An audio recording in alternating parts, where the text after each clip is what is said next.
Bonjour Étienne, nous sommes aujourd'hui dans ton fief de Thoin pour parler de WorldSkills, qui est le sujet de la lettre du mois. Est-ce que tu peux nous faire un petit résumé de ce que c'est l'accord WorldSkills Rotary?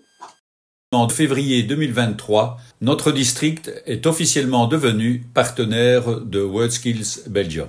Créé en 1950, WorldSkills est une organisation mondiale qui partage de nombreuses valeurs communes avec le Rotary. Ladies and gentlemen, Belgium!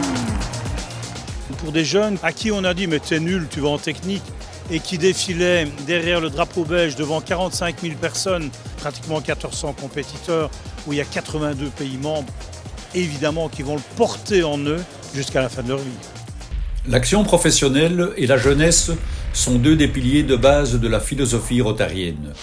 Il était donc écrit que le Rotary se devait de soutenir et valoriser ces jeunes qui choisissent ces filières par vocation et par passion. L'objectif est de mettre en valeur les filières manuelles, techniques et technologiques et attirer ainsi les jeunes vers ces métiers dont certains sont en pénurie. La priorité de nos clubs est d'accompagner chaque année les 300 jeunes sélectionnés à partir de mars pour améliorer leurs compétences avec à la clé, pour quelques-uns, de belles aventures à l'arrivée.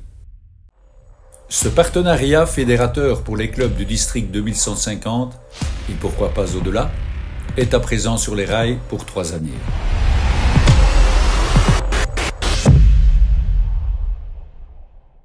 Peux-tu nous faire un court bilan de ce qui a déjà été fait l'année dernière entre WorldSkills et le Rotary?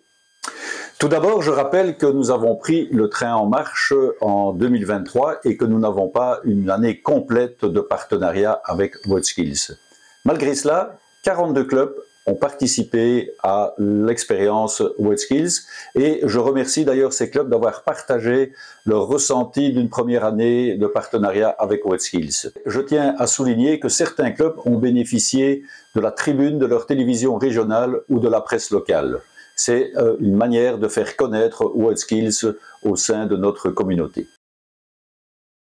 La principale nouveauté est que cette année, notre district est impliqué dès la phase d'inscription au StarText de WorldSkills. La priorité de nos clubs jusqu'au 9 février est donc de convaincre les équipes pédagogiques des écoles techniques et professionnelles d'inscrire des jeunes motivés à cette édition 2024. Et je suis persuadé de la plus-value que peut apporter le réseau professionnel du Rotary dans ce domaine. Il est encore temps. Référez-vous au courrier envoyé ce 8 janvier à chaque président, accompagné d'un communiqué à destination des écoles. Certains clubs ont eu, malgré leur bonne volonté, des difficultés à concrétiser leurs actions WorldSkills. Quels conseils peux-tu leur donner? Tout d'abord, je remercie les clubs d'avoir partagé leurs expériences de cette première année et parfois leurs déceptions. Après 1 an, nous préconisons d'entrer en contact avec les jeunes, principalement en restant dans leur zone de confort, c'est-à-dire avec leurs professeurs ou leur chef d'atelier à l'école. C'est le meilleur moyen, selon nous, d'avoir un contact personnel avec le jeune, qui est un gage de réussite par la suite. Et deuxième conseil, surtout ne vous découragez pas, soyez obstinés, convaincants et imaginatifs. Merci Étienne pour toutes ces informations. On peut rappeler aussi que vous avez envoyé une lettre à tous les Rotariens concernant le sujet des écoles et on peut vous contacter à l'adresse Skills Team qui va apparaître sur cet écran.